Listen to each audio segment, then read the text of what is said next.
Welcome to one of the most disturbing cases ever recorded in American history.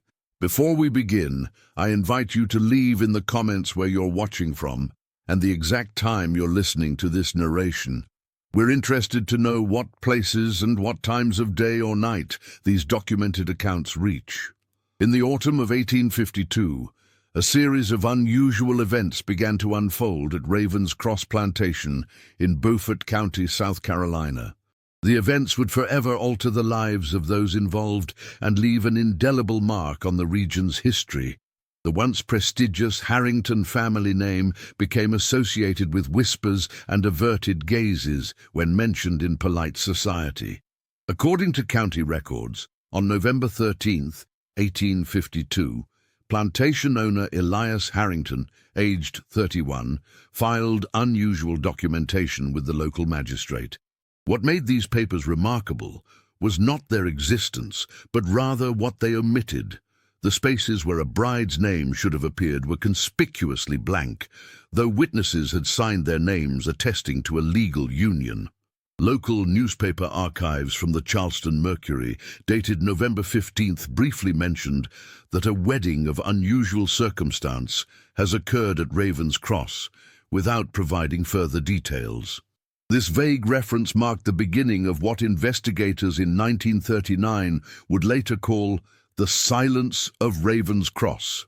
The plantation, situated approximately 17 miles from Charleston proper, had long been known for its rice production and the Harrington family's particular brand of detached cruelty toward those they enslaved. Elias Harrington had inherited the property following his father's death in 1847. And by all accounts was regarded as a calculating businessman with a fondness for gambling that bordered on obsession. The Beaufort County Historical Society archives contain fragmentary accounts indicating that in the months preceding November 1852, Harrington had accumulated substantial debts to a merchant banker from Philadelphia named Isaac Thornton. Correspondence between the men, discovered during the renovation of the Charleston Customs House in 1963, revealed a series of increasingly desperate pleas from Harrington for extensions on his payment deadlines. The final letter in this collection, dated October 28, 1852, contains only the cryptic line, "The matter is resolved as discussed. You shall have your satisfaction, though not in the manner originally intended. What happened in the intervening weeks remains subject to speculation and the scattered accounts of household staff that were later recorded by Harriet Jacobs, a writer who documented slave narratives in the 1860s. According to these accounts, Thornton arrived at Ravens Cross on November 10th, with documents that would have transferred ownership of the plantation had Harrington not agreed to certain terms. The nature of these terms was not explicitly stated in any surviving records, but the household staff reported that Thornton departed the following morning looking uncommonly pleased with himself, while Harrington remained locked in his study for 2 days, refusing meals and visitors. The overseer's log from this period, preserved in the South Carolina Historical Archive, notes unusual instructions to prepare the small chapel on the grounds for a ceremony, and to ensure that a woman identified only as M was bathed, dressed appropriately, and brought to the main house on the evening of November 12th. The identity of this woman remained unrecorded in official documentation, but household accounts consistently refer to a Martha, described as an enslaved woman who worked primarily in the plantation house kitchen. Martha was reportedly in her late 20s and, according to the household inventory from 1850, was valued at $800, a sum lower than most domestic workers, with a notation indicating she was stout in figure, unsuitable for field labor. The morning after the mysterious ceremony, several notable changes occurred at Ravens Cross. The overseer's log indicates that Martha was removed from kitchen duties and assigned a small room adjacent to the main house that had previously served as a sewing room. Additionally, Harrington instructed that she was to be addressed as Madam by the household staff, an instruction that was enforced with unusual severity. According to accounts collected by Jacobs, one young enslaved man who failed to use this title was sold to a plantation in Georgia the following day. What makes this case particularly disturbing is not merely the implied nature of the arrangement, but the psychological transformation that witnesses described in both Harrington and Martha in the months that followed. Harrington, once known for his sociable nature among Charleston's elite families, withdrew from society. The plantation's guest ledger, which had regularly recorded weekend hunting parties and evening entertainments, shows only 3 visitors between November 1852 and June 1853, all of them business associates rather than social callers. Martha's transformation was reportedly more complex. According to kitchen staff accounts, she initially appeared terrified and confused by her change in status. One account describes her hands shaking so severely during her first dinner at the main house that she shattered a porcelain cup, resulting in her confinement to her room for 3 days. By February 1853, however, household staff reported that Martha had adopted an unnervingly calm demeanor. She rarely spoke, even when addressed directly, but was observed watching Harrington with an intensity that made the household staff uncomfortable. The plantation's expense ledgers from this period show unusual purchases: a set of women's clothing from a dressmaker in Charleston who typically served the elite families of the region, a silver hand mirror, and most curiously, a locked wooden box with brass fittings delivered from a cabinet maker in Savannah. The purpose of this box remained unknown until 1896, when the plantation house underwent renovation following a minor fire, and the box was discovered sealed inside a wall cavity in what had been Martha's room. The contents of the box, according to the account of Reverend Thomas Whitmore, who was present when it was opened, included several unusual items: a contract written in what appeared to be blood rather than ink, a small cloth doll with pins inserted into its torso, and a letter addressed to "My dearest daughter," dated 1831. This letter, now preserved in the University of South Carolina's special collections, was written by a woman who identified herself only as "your mother, who loves you still, though we are parted." The letter suggests that Martha may have been the daughter of her owner, a not uncommon circumstance on plantations, but rarely acknowledged so explicitly in writing. By June 1853, the situation at Raven's Cross had deteriorated further. The plantation's financial records show declining productivity, and correspondence between Harrington and his cotton factor in Charleston indicates increasing concern about the plantation's viability. More troubling are the medical records kept by Dr. William Fincher, who attended to the plantation's enslaved population. His ledger notes treating Harrington for nervous exhaustion and persistent insomnia on 4 occasions between March and June.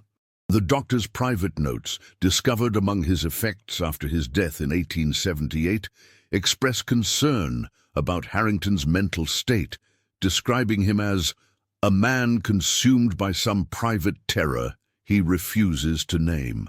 On July 7, 1853, Harrington was found dead in his study. The official cause of death was recorded as apoplexy, a common diagnosis for sudden death at the time. However, Dr.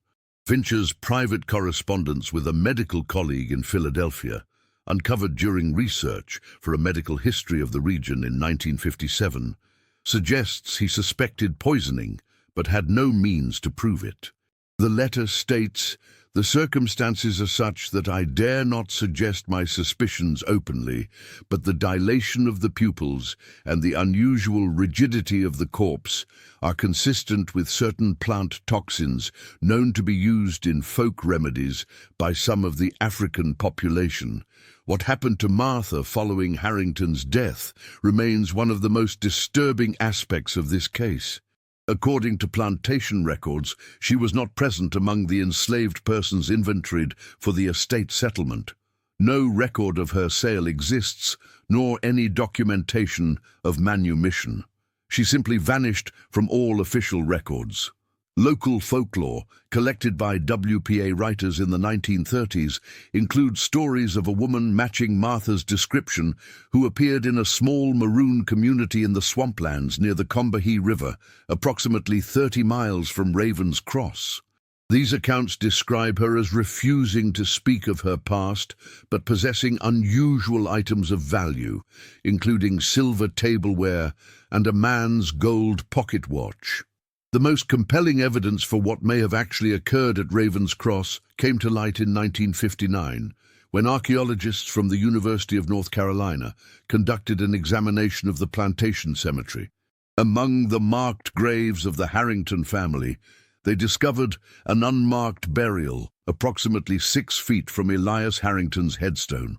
The skeletal remains were those of a woman estimated to have been in her late 20s or early 30s at time of death.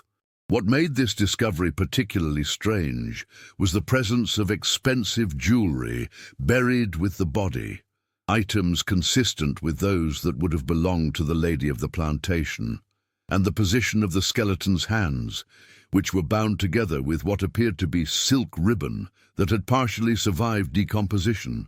The investigation was never completed. According to newspaper accounts from the Columbia State dated August 12, 1959, the lead archaeologist, Dr. James Merritt, abruptly abandoned the project after allegedly experiencing what colleagues described as a severe psychological break. He resigned his position at the university and reportedly moved to Arizona, refusing all further contact with former associates. His field notes, preserved in the university archives, end with a disturbing entry. "Something is wrong with this place. I dreamed of her again last night. She was standing at the foot of my bed, watching, not speaking, just watching. The weight of her gaze was unbearable." In 1961, Reverend Whitmore's grandson donated a collection of his grandfather's papers to the Charleston Historical Society. Among them was a journal containing an account of a conversation with an elderly woman named Pearlie Mae Johnson in 1910. Johnson had been a child at Raven's Cross during the events of 1852 and 1853. Her account offers perhaps the most disturbing perspective on what transpired. According to Reverend Whitmore's notes, Johnson claimed that Martha had indeed married Harrington under duress as part of some arrangement with Thornton, but what followed was not what either man had anticipated. Johnson described Martha as having knowledge of root work, traditional African spiritual practices that had been preserved among some of the enslaved population. In the weeks following the marriage, Johnson claimed to have witnessed Martha collecting specific plants from the plantation grounds at night and adding substances to Harrington's food. She described Harrington as changing gradually, becoming increasingly compliant to Martha's quietly spoken suggestions. Johnson's account suggests that by April 1853, it was Martha, not Harrington, who was effectively making decisions regarding the plantation's operations, though these decisions were still voiced by Harrington himself. Most disturbing was Johnson's description of Martha's demeanor during this period. According to Whitmore's notes, Johnson said, "She never raised her voice, never showed anger. She would sit for hours, just watching him. Sometimes she would smile, but never with her eyes. Her eyes stayed cold, cold like river stones in winter. And he knew. Toward the end, he knew what was happening to him, but he couldn't stop it, couldn't stop himself from doing whatever she whispered to him to do."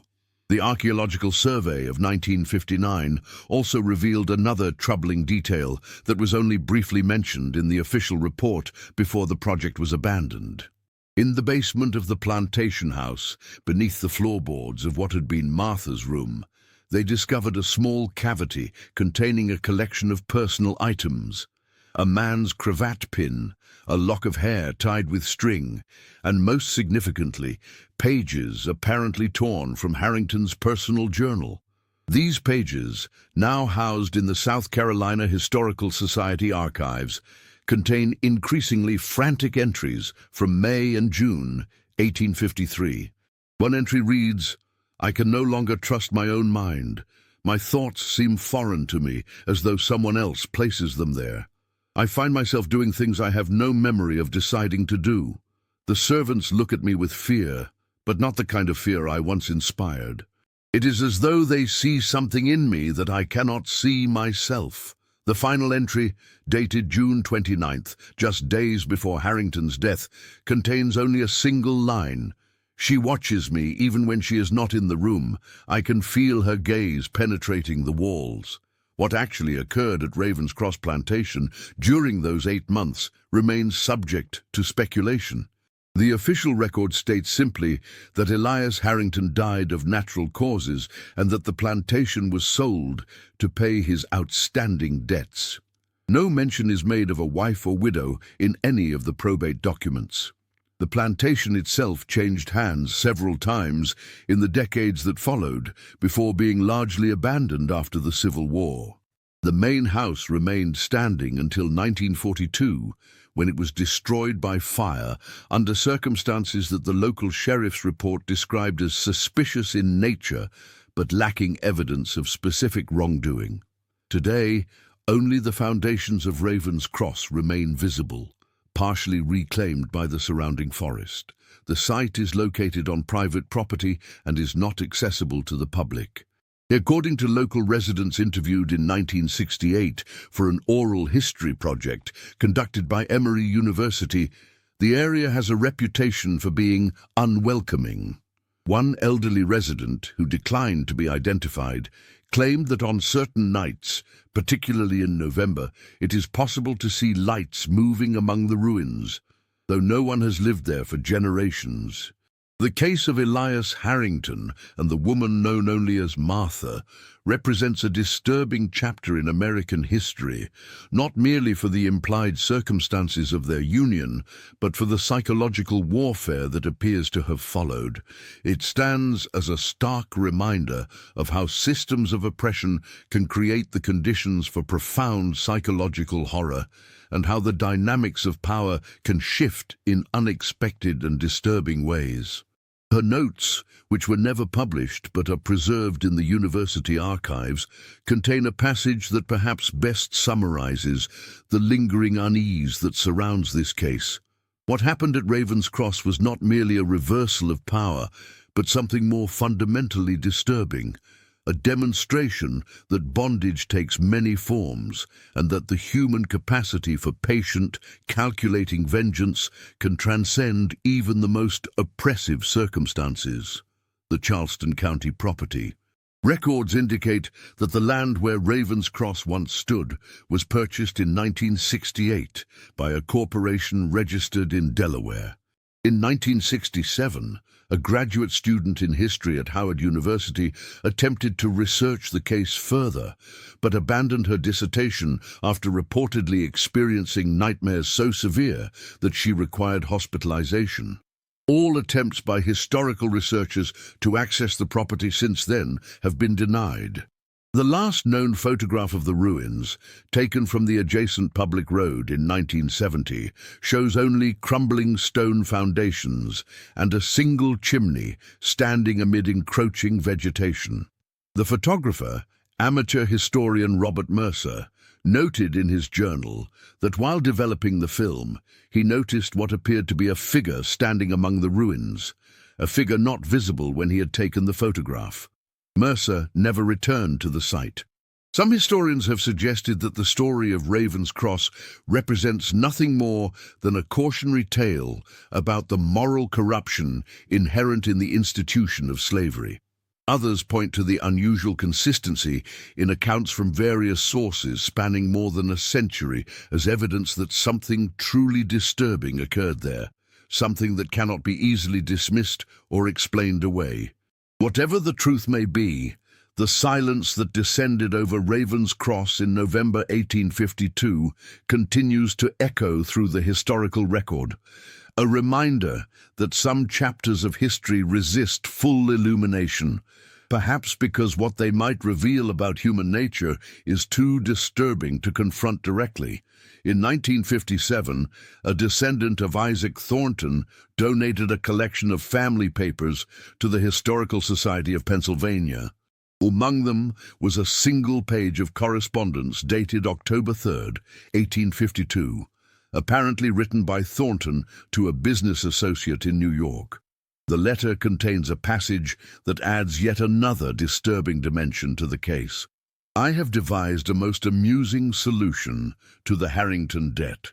The man's pride will be his undoing. He believes himself to be purchasing time with this arrangement, but I am purchasing something far more valuable, the opportunity to witness justice of a poetic nature. The woman remembers him, though he does not remember her. She has waited a very long time for this reunion. The implication that Thornton and Martha may have been collaborating in some way, and that Martha and Harrington had some prior connection unknown to him, has never been definitively proven. The trail of evidence grows cold here, lost to time, and the deliberate destruction of records that might have provided clarity. What remains is a haunting sense that at Ravens Cross Plantation, a complex and terrible form of justice may have been enacted through means that rational history struggles to accommodate. The land where Ravens Cross once stood remains undeveloped to this day. Local residents still avoid the area after dark. Some claim to hear sounds coming from the property on certain nights, not screams or wailing, as ghost stories might suggest, but something perhaps more unsettling. The sound of quiet, patient footsteps moving back and forth, as though someone is still waiting, still watching, still not quite finished with whatever began there in the autumn of 1852. In 1969, the last known direct descendant of Elias Harrington died in a nursing home in Virginia.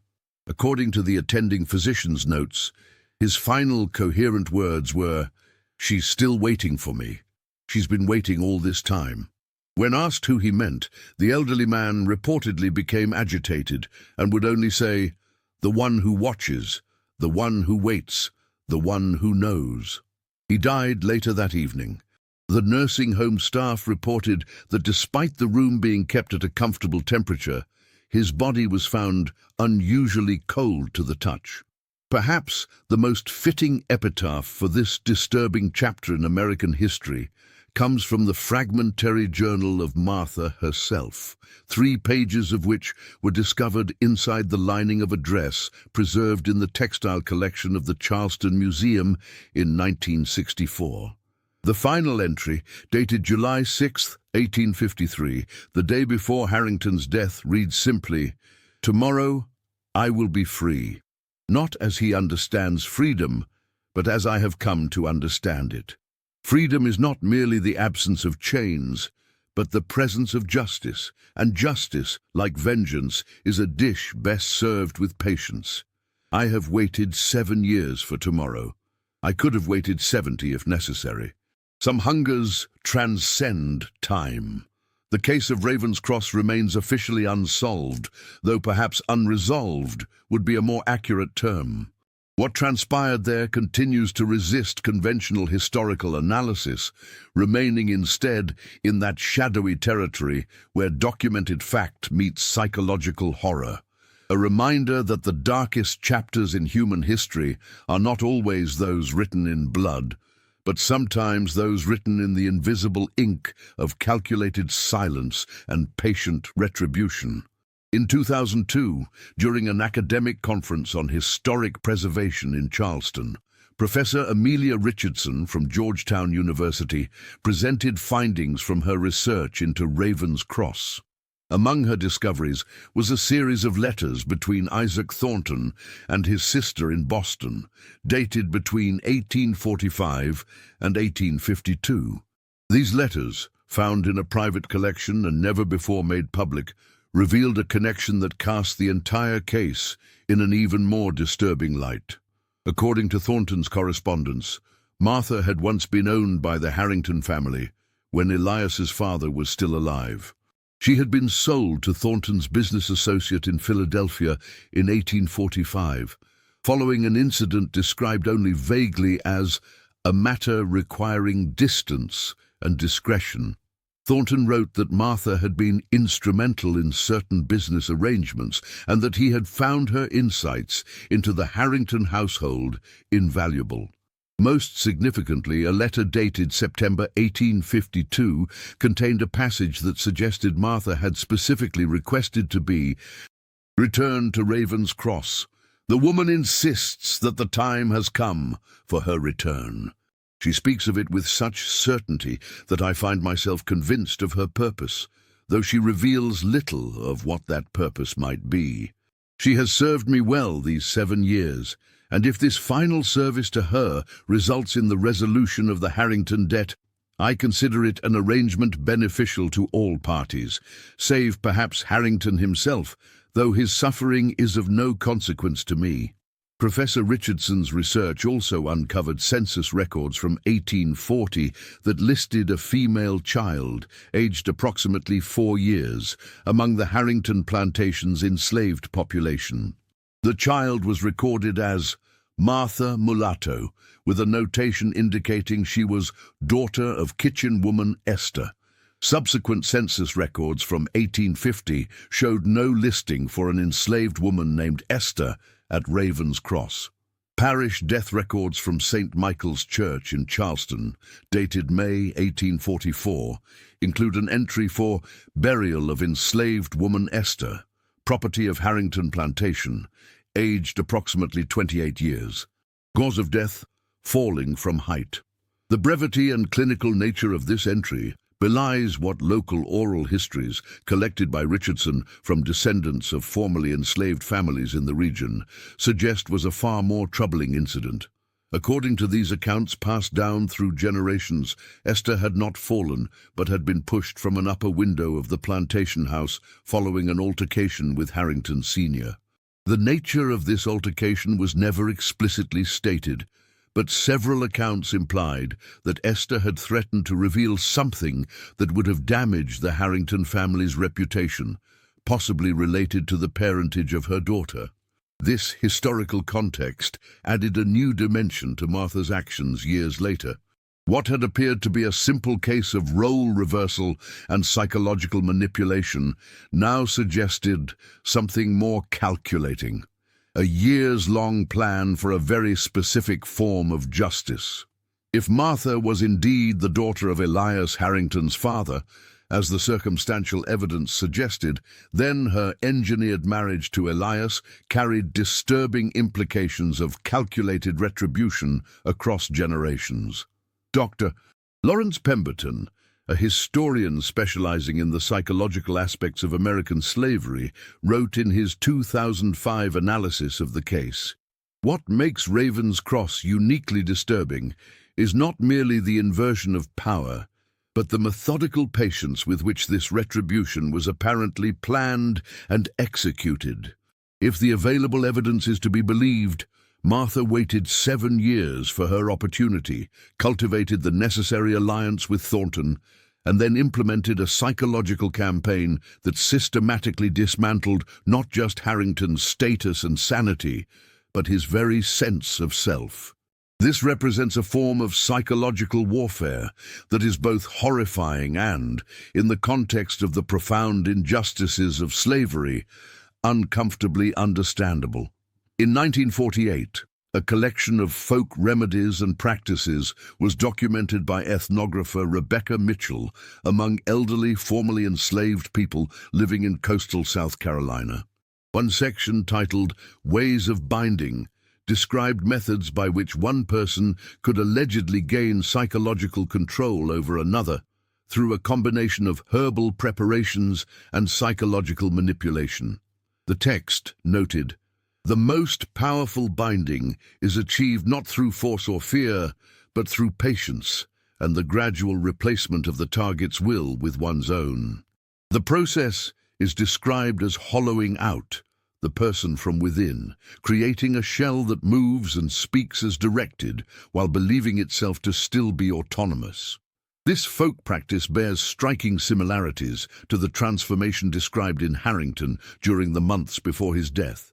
Whether such methods could actually produce the effects attributed to them remains a matter of scientific skepticism, but the psychological aspects, the creation of dependency, the erosion of will through isolation and manipulation, are well-documented phenomena in modern psychological literature.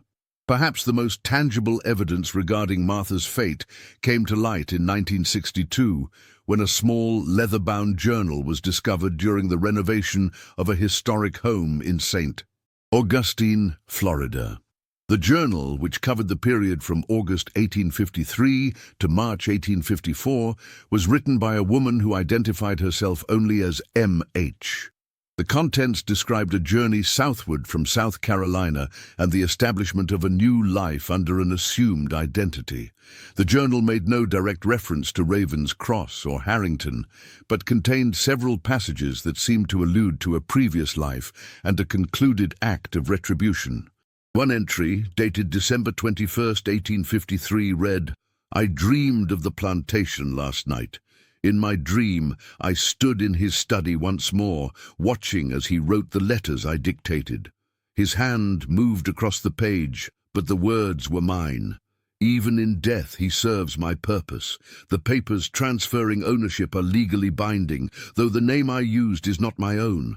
The transaction is complete. The circle is closed. What was taken has been returned." Handwriting analysis conducted by the University of Florida in 1965 concluded with high probability that the journal author was the same person who had written the 3 pages found in the dress lining at the Charleston Museum. If this was indeed Martha's journal, it suggests she not only survived Harrington, but managed to secure ownership of property, possibly using documents Harrington had been compelled to sign before his death. The journal's final entry, dated March 15, 1854, contains a passage that many researchers have found particularly chilling. "I have ceased to look over my shoulder. There is no need. What pursued me has been laid to rest. What remains is a life neither free nor bound, but something else entirely, a life defined not by what was done to me, but by what I chose to do in return. Some would call it vengeance. I call it balance restored. The scales that were tipped for so long have finally found their center. I sleep without dreams now." The home where the journal was discovered had been owned from 1854 to 1872 by a woman registered in property records as Margaret Hamilton, described in local church records as a free woman of color of means. She was respected in the community for her philanthropy, particularly her support of education for formerly enslaved children following the Civil War. Upon her death, her property was bequeathed to a school for freed people. No surviving photographs of Margaret Hamilton exist, and her grave in the St. Augustine Cemetery bears only her name and the dates 1824 to 1872. A life spanning from bondage to freedom, from obscurity to quiet influence. In 1968, author James Baldwin visited the site of Raven's Cross while researching a book that was never completed. His notes, archived at the Schomburg Center for Research in Black Culture, include a reflection on standing among the ruins. There is something in this place that resists conventional narratives of victimhood. The horror here is not just what was done to the enslaved, but what one of the enslaved chose to do in return, not in a moment of desperate rebellion, but through a calculated campaign of psychological warfare that spanned years. It forces us to confront uncomfortable questions about justice, vengeance, and the human capacity for both suffering and inflicting suffering. The truly terrifying aspect of Raven's Cross is not that it reveals the inhumanity of the enslaver, which history has amply documented, but that it reveals the full humanity of the enslaved, including the human capacity for methodical retribution. In 1971, a descendant of Isaac Thornton published a family memoir that included a brief but significant detail about his ancestors' connection to the Raven's Cross case. According to family law, Thornton had first met Martha when visiting the Harrington Plantation on business in 1844, the year before she was sold to Philadelphia.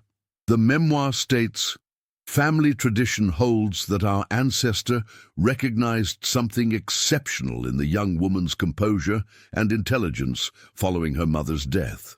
He arranged her purchase specifically because he saw in her a useful ally in his ongoing business rivalry with the Harringtons. What he could not have anticipated was that she would ultimately orchestrate a form of justice that exceeded even his considerable capacity for calculating retribution." The memoir also suggests that Thornton's decision to use Martha as an instrument in forcing Harrington into a humiliating marriage was not entirely his own idea. According to the author, family letters indicated that the plan originated with the woman herself, who suggested it with such compelling logic that Thornton came to believe it was his own inspiration. This pattern of subtle influence that leaves the influenced party believing they have maintained their autonomy mirrors precisely what later reportedly occurred between Martha and Harrington, suggesting a methodical approach to manipulation that Martha had refined over years. In 1984, during an archaeological survey of the Ravens Cross site, conducted as part of an environmental impact study for a proposed development, which was ultimately abandoned, researchers discovered a small underground chamber beneath what had been Martha's room in the plantation house. The chamber, approximately 6 feet square and 5 feet high, contained evidence of habitation: a small pallet, remnants of candles, and most significantly, the walls were covered with writing. Much of this writing had been rendered illegible by moisture and time, but portions remained decipherable. Dr. Eleanor Jenkins, the archaeologist who documented the chamber, described the writing as a methodical record of observed behaviors, weaknesses, and potential points of psychological vulnerability. The fragmented text included observations about sleeping patterns, food preferences, superstitions, and fears. One legible section read, "Fears silence more than noise. Fears stillness more than motion. Fears watching more than confrontation. Use this." Another section contained what appeared to be a schedule or timeline, with dates spanning several years, though the associated events were no longer readable. Jenkins's report, published in the Journal of Historical Archaeology in 1985, concluded, "The chamber appears to have been used during Martha's initial time at the plantation, before her elevation to the status of Harrington's wife. The evidence suggests it served as a place where she could document and plan what appears to have been an extraordinarily patient campaign of psychological manipulation."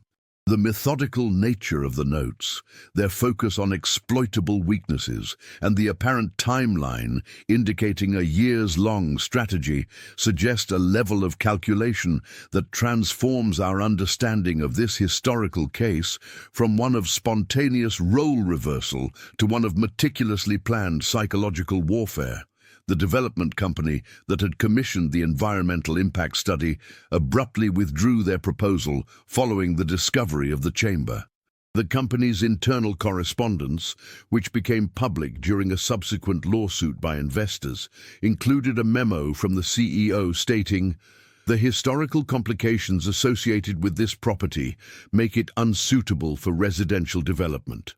The potential for negative publicity outweighs any projected profit margin." The land was subsequently donated to a conservation trust with the stipulation that no construction would ever take place on the site. In 2010, a graduate student in forensic anthropology at the University of Tennessee obtained permission to re-examine the skeletal remains discovered in the unmarked grave near Harrington's burial site in 1959. Using advanced analytical techniques not available during the original examination, the researcher determined that the woman had died not in 1853, but significantly later, possibly in the 1870s, based on trace elements present in the bone structure. This finding contradicts the assumption that the remains belong to Martha and suggests instead that they may have been those of another woman entirely, perhaps someone connected to the Harrington family who was buried near Elias years after his death. This discovery reignited interest in the Margaret Hamilton of St. Augustine, leading researchers to petition for an examination of her grave. The request was denied by local authorities out of respect for the deceased, leaving the potential connection between Martha and Margaret Hamilton in the realm of compelling but unproven historical theory. The most recent scholarly examination of the Ravens Cross case was published in 2018 by Dr. Valerie Henderson, a historian specializing in power dynamics during American slavery. Her analysis offers perhaps the most comprehensive psychological assessment of what may have transpired. What makes the Ravens Cross case so disturbing to modern sensibilities is not that it inverts the expected power dynamic, but that it suggests a form of resistance to oppression that operates not through physical rebellion or escape, but through psychological colonization. Martha appears to have identified the fundamental vulnerability in the system of human bondage, that those who claim ownership of others remain themselves vulnerable to influence, manipulation, and psychological dependency. Henderson continues, "The evidence suggests that Martha did not merely seize an opportunity for revenge when it presented itself, but rather created that opportunity through years of patient calculation, strategic alliance building, and psychological study of her target. She weaponized the very invisibility forced upon her, the assumption that an enslaved woman, particularly one described dismissively in records as stout and unsuitable, could not possibly possess the intellectual and psychological capacity for such manipulation. This weaponization of underestimation represents a form of resistance rarely acknowledged in our narratives of slavery and its aftermath. The land where Ravens Cross Plantation once stood remains undeveloped to this day, protected by its conservation status. Local residents continue to report unusual experiences in the vicinity, not dramatic supernatural phenomena, but subtle, disquieting sensations, the feeling of being watched, sudden inexplicable anxiety, or what one visitor in 2015 described as a weight of attention, as though the land itself is evaluating you. Historians, psychologists, and cultural theorists continue to debate the significance of the Ravens Cross case. Some view it as a powerful, if disturbing, example of resistance within an oppressive system, while others question the ethical implications of celebrating what appears to have been a campaign of psychological torture, regardless of the justification. What remains undisputed is the case's power to unsettle conventional narratives about power, agency, and the human capacity for both suffering and calculated retribution. Perhaps the most fitting epilogue to this disturbing chapter in American history comes not from academic analysis, but from the words attributed to Martha herself. In the final page of the St. Augustine Journal, "They will look for me in graveyards and records, in the spaces between official histories. They will not find me there. I exist now in the silence between spoken words, in the hesitation before action, in the moment of doubt that precedes certainty. I have become what was done to me, transformed and returned. Justice is not always loud. Sometimes it whispers, sometimes it merely watches and waits. I have learned to be patient. I have learned that the most complete victory is the one your adversary never recognizes as defeat, when they believe themselves still in control, even as the ground shifts beneath them. There is power in being underestimated. There is freedom in being overlooked. There is victory in being thought defeated. Remember this. Today, the ruins of Ravens Cross lie silent among the encroaching forest of coastal South Carolina. The stone foundations remain visible, a testament to what once stood there and the events that transpired within those walls. Visitors to the area, the few who know its location and history, often report an unsettling sensation, not of supernatural dread, but of being measured, evaluated, judged by something unseen yet acutely perceptive. As one local guide described it in 2020, it ain't ghosts people feel out there. It's something colder and more calculating than that. It's like the air itself remembers what happened, how patience and planning can turn the tables when you least expect it. It's a place that reminds you to watch carefully who you think ain't watching you. The case of Raven's Cross remains officially unresolved in historical records, existing in that liminal space between documented fact and psychological horror. It stands as a stark reminder that the darkest chapters in human history contain complexities that resist simple categorization, and that the capacity for calculated retribution is as much a part of our shared humanity as the capacity for suffering and endurance. In the silent ruins of Raven's Cross, that complexity continues to echo through time, patient, watchful, and unresolved.